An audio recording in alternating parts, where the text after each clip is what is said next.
We got in New York about 10 o'clock in the morning, June the 10th, 1940. About 11 o'clock, New York time, Italy went to war.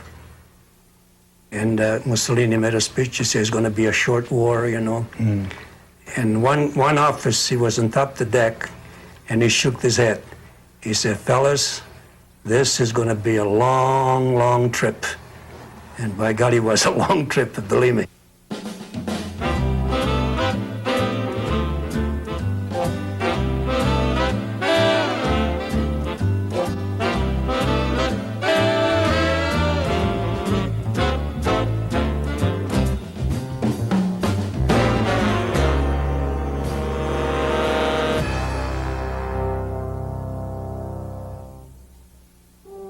In 1930s Europe, a severe depression gave rise to Germany's Adolf Hitler, who promised to restore economic health through ethnic purity and expansion of German borders.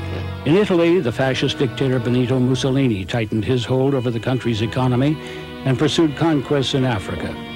But despite the Berlin-Rome axis and the fascist commandment that Mussolini is always right, Il Duce could not deliver prosperity. One avenue for escaping poverty, the shipping industry. Boys as young as 14 jumped at the chance to travel, delivering cargo and passengers around the world. But in June of 1940, Benito Mussolini joined Hitler's war on Europe. Now it was too risky for Italian boats to sail. 28 Italian ships received orders to drop anchor and remain within the safety of America's neutral harbors. We ended up to Norfolk, Virginia.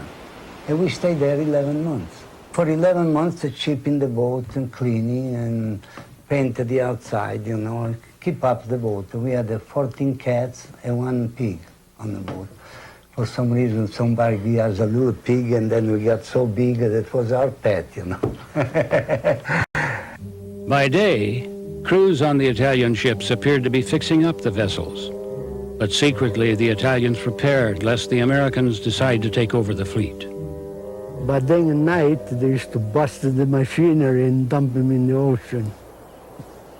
And then when the Americans come in, that ship didn't run. Yeah. In March of 1941, President Franklin Roosevelt signed into law his Lend-Lease program, which allowed the United States to provide armaments and other aid short of manpower to Britain. Less than 3 weeks later, the United States Coast Guard seized the Italian ships and all their crew, as well as 2 German ships and the men on board. During the time his ship was docked in New Jersey, John Pelly spent most weekends with family friends living nearby. When he returned to the ship late on March 30th, the rest of the crew was gone, and U.S. Coast Guardsmen were aboard. He said, what do you want? I said, well, I so-and-so, I belong to this boat. I said, I'd like to get my clothes. He put the bayonet right in my stomach. And he said, well, you come back tomorrow. But I don't want to argue with him because I think he was pretty sharp, you know. So I went downstairs, and the other guy said, well, you go with me. I said, oh, no, I don't. So I started walking towards the car. So he reached over. I was about 90 pounds altogether, maybe. I never forget. He lifted me up to the ground, and he threw me in the towboat, straight for Ellis Island. And, you know, I couldn't change clothes for over a month. I had to wear the same underwear, same T-shirt, because I didn't have anything. The only way I can change the clothes, I had to take them out at night, wash them, put my pants back up again, and that's it. I didn't have no clothes whatsoever.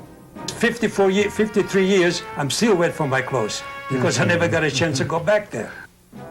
Life magazine hailed the action as a, quote, bloodless victory. Legal or not, the magazine noted, it was a historic act. The first use of U.S. armed force in World War II.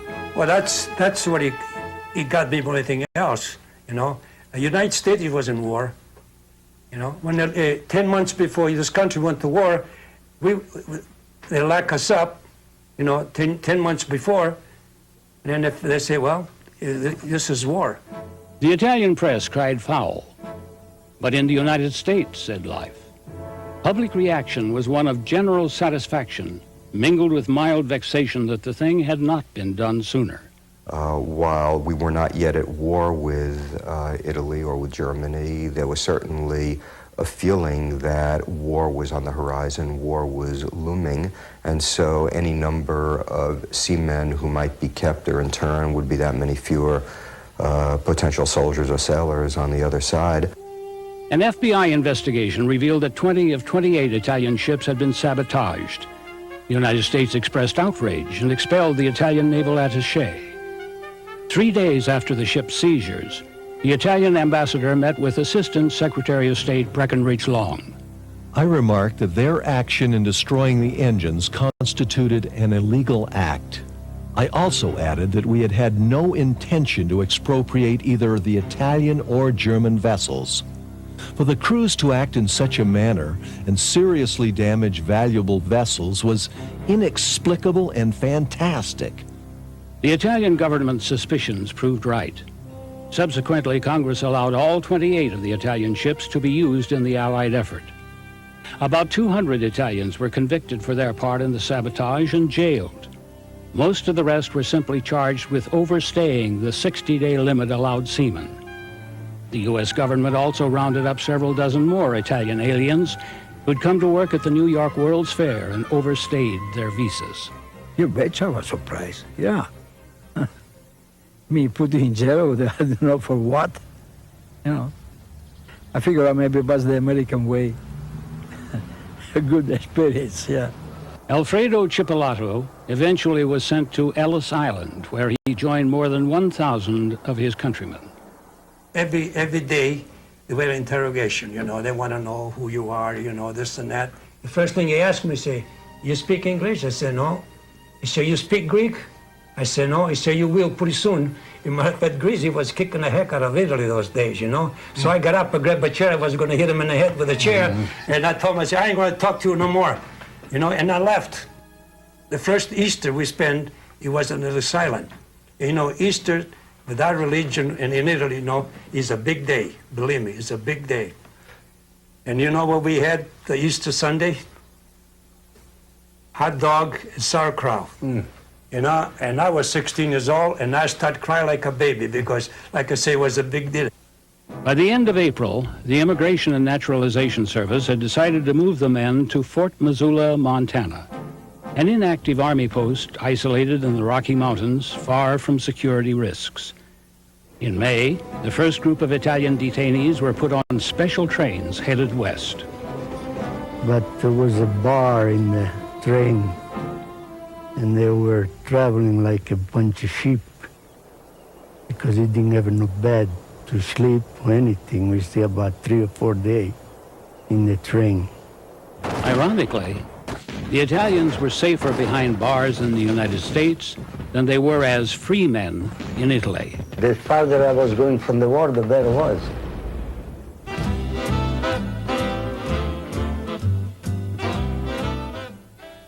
So when we arrived over here, well, this was a summer. After you spend like 3 weeks in jail and maybe 3 more weeks in Ellis Island, and you arrive in Missouri, that to me this was a paradise. May 9, 1941, the Missoula Sentinel. 125 grinning, chattering Italian seamen sent from Ellis Island for internment at Fort Missoula arrived early this morning, cheerfully accepting the post as their home for the duration of the war. "Que bella vista," the men exclaimed as they pulled into their new home. Translation, what a beautiful view. The name stuck. Bella Vista it was. It was the best 2.5 years of my life because I rested. I was so wore out when I went in there. When I left Italy, I was so wore out. I don't say why. And everything, and then when I went over there in the camp, I just rested. Umberto Benedetti was among the first group to arrive at the fort. An artisan who had worked on the luxury liner Conte Biancamano, he helped build the fence that would surround him and his countrymen for the next 2.5 years. Years later, Benedetti wrote and self-published a book about Fort Missoula, in which he defended the United States and emphasized that the Italians were not prisoners of war. And all the people, they ask me, oh, you were a prisoner of Fort Missoula. Oh, you were. I felt very bad about that because we're not. So I decided to print the book, black and white. to show what we did. What they did was organize themselves into a self-governed and nearly self-sufficient community. The U.S. government provided clothes and food and medical attention and supplies. Over 1,000 Italians provided the ingenuity, the discipline, and the labor. We had everything ourselves. We had a doctor, we had a priest, we had shoemakers, we had barbers. You name it, we had it. No outside help in the camp. Teacher, everything. Everything was Laundry. done, Laundry. everything done ourselves. At each of the four corners stood a 60-foot guard tower with an armed guard inside. Several guards on horseback patrolled outside the 32-acre compound. Apparently fearing trouble, the Immigration and Naturalization Service ordered grenades, tear gas, and gas masks. The fears were soon put to rest. Down over there, I used to sleep.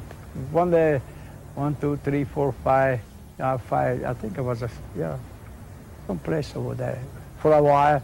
And after, the first I was on the other side, because I do remember when I used to open the window, I used to have the porch, you know. I used to sing, and they used to say, "What do you sing?" I said, "Well, make it the best."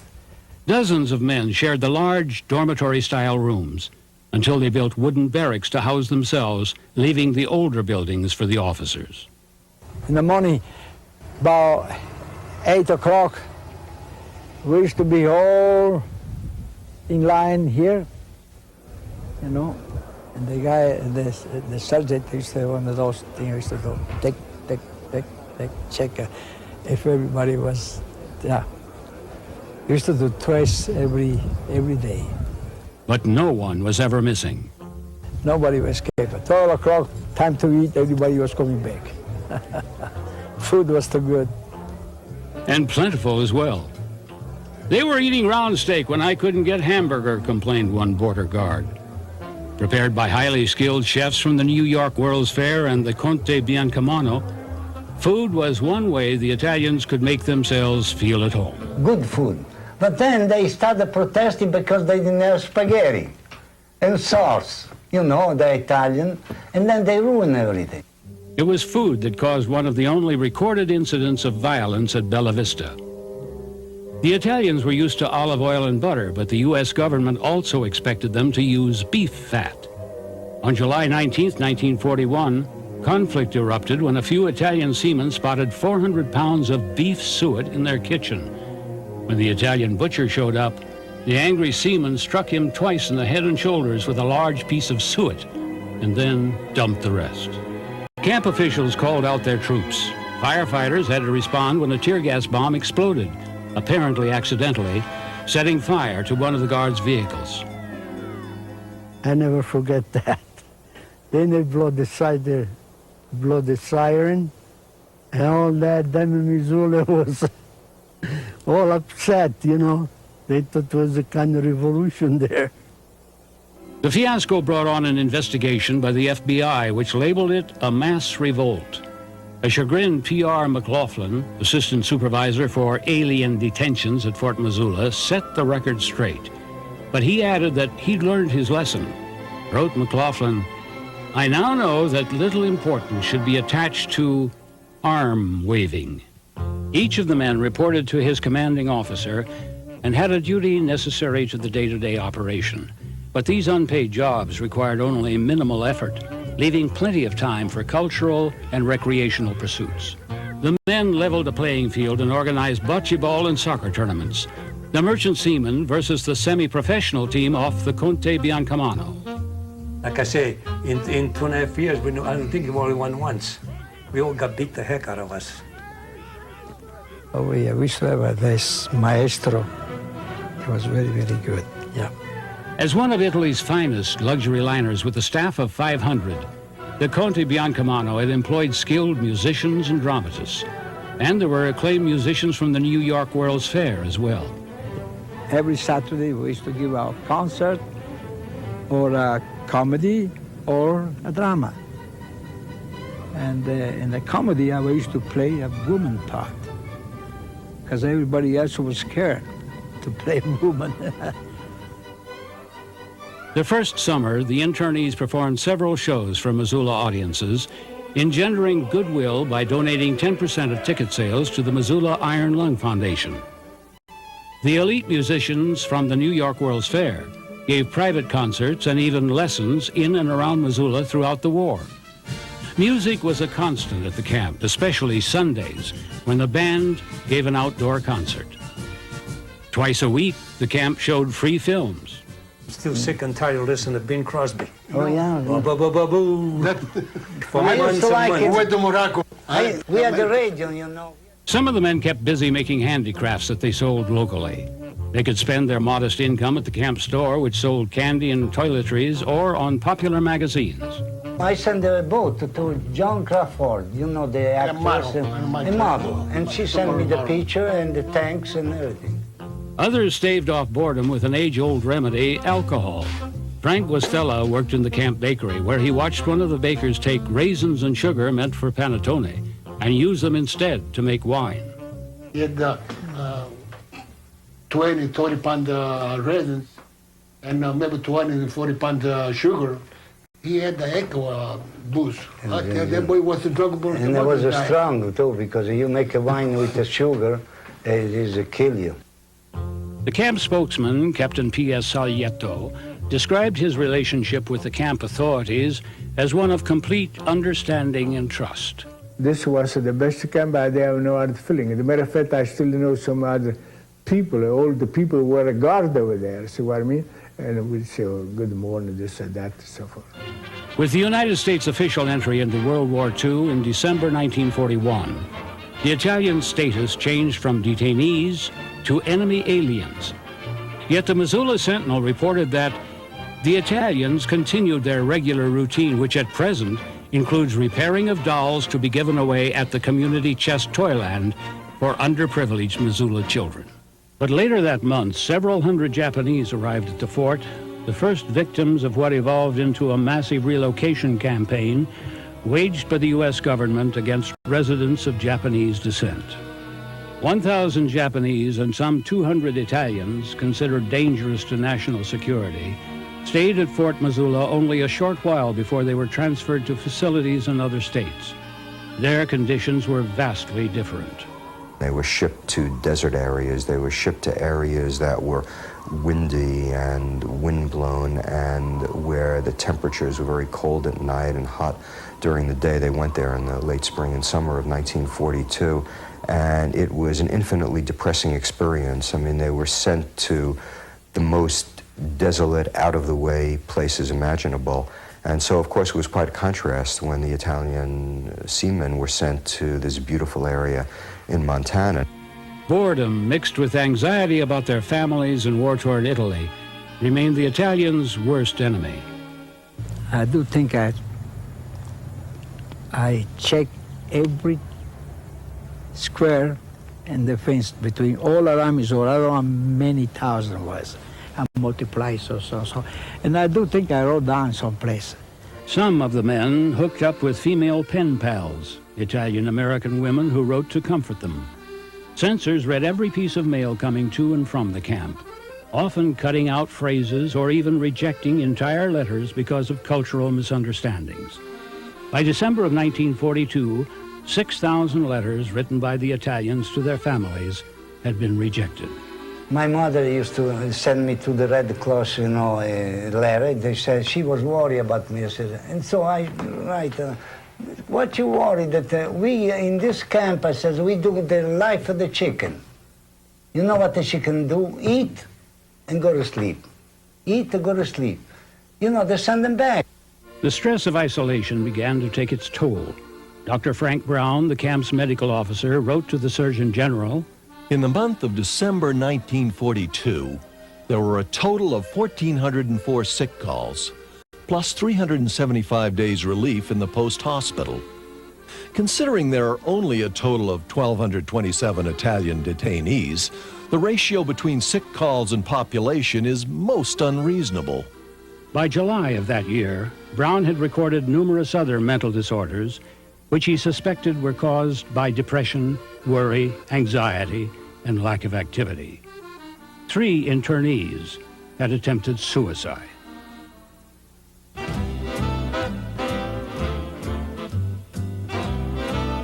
They used to tell me that you go in America, you find the money on the street. Everything was, you know, and then just like get the money with the shovel, you know.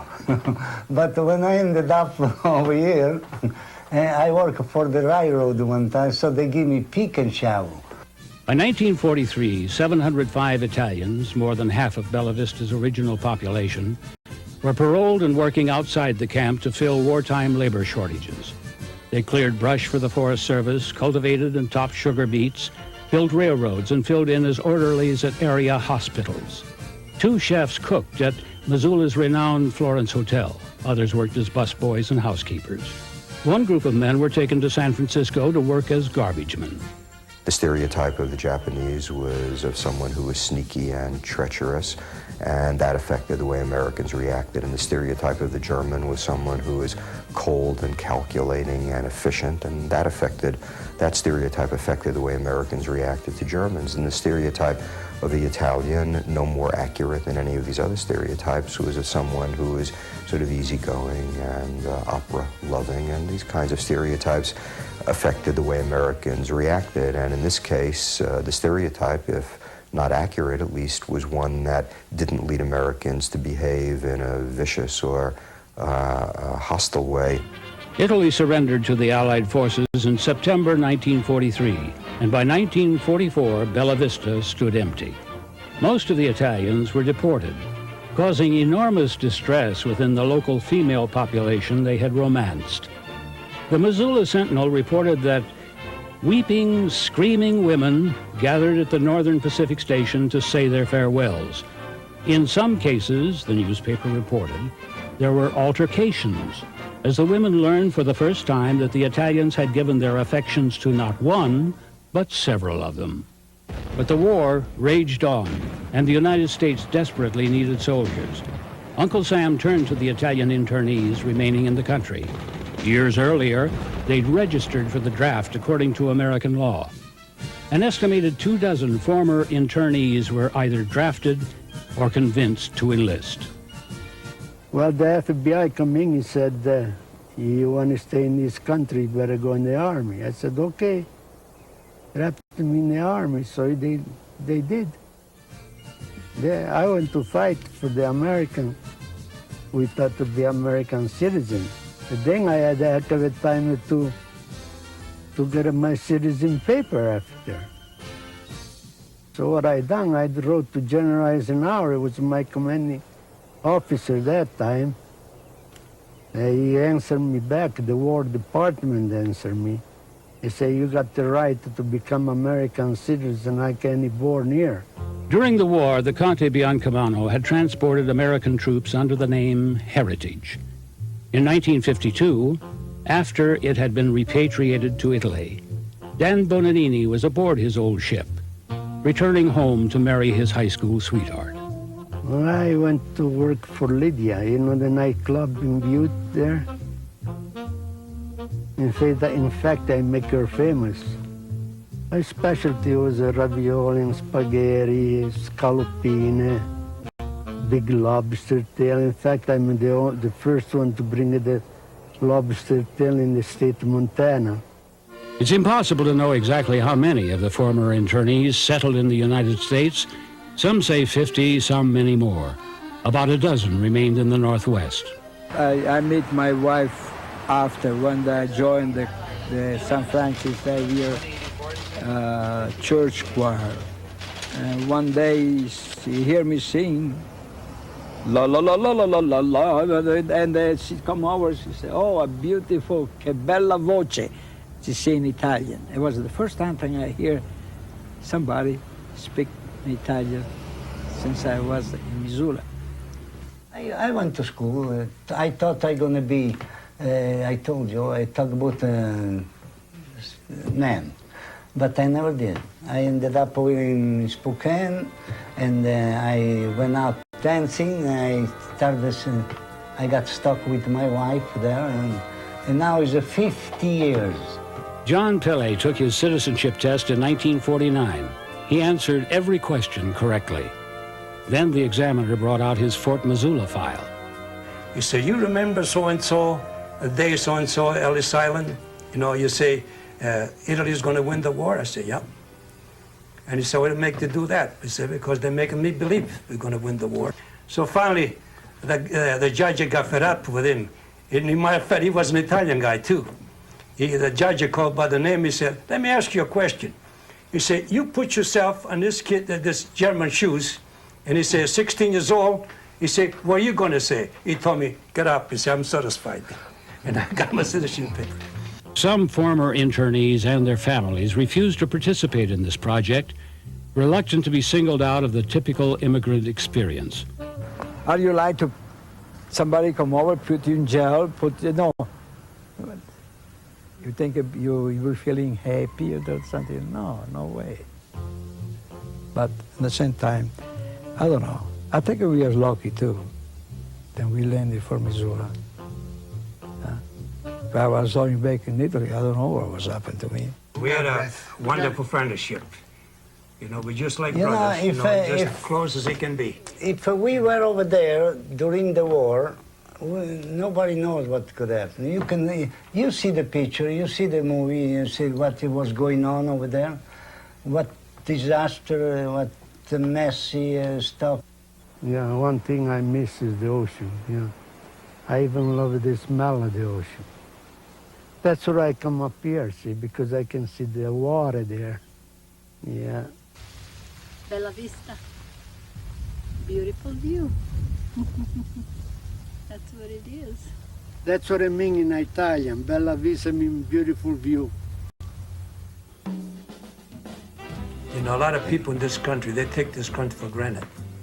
And, but I'm concerned. I said, don't do that, because that's a no-no. Yeah. Don't expect something for nothing. In this country, you be honest, you work hard, you can do anything, Yes, make out of yourself. yes, You can do yes. anything you want to. I think this country is one of the best countries in the whole world. I've been all over the world, 7 times all over the world. I think America is the best. I see I got 2 birthdays. See, you have only one. The American birthday and an Italian birthday, yeah. All the time I say that this was the luckiest break that I had in my life, to end it up over here in this country. In a lifetime, you never know what's ahead of you. You take what they give you. You know what I mean? So it could be better, it could be worse. So we don't know that.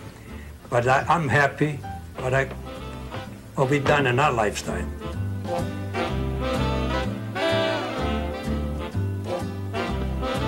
You can order your own video copy of this program for $24.95 plus $4 shipping and handling by calling 1-800-735-2377.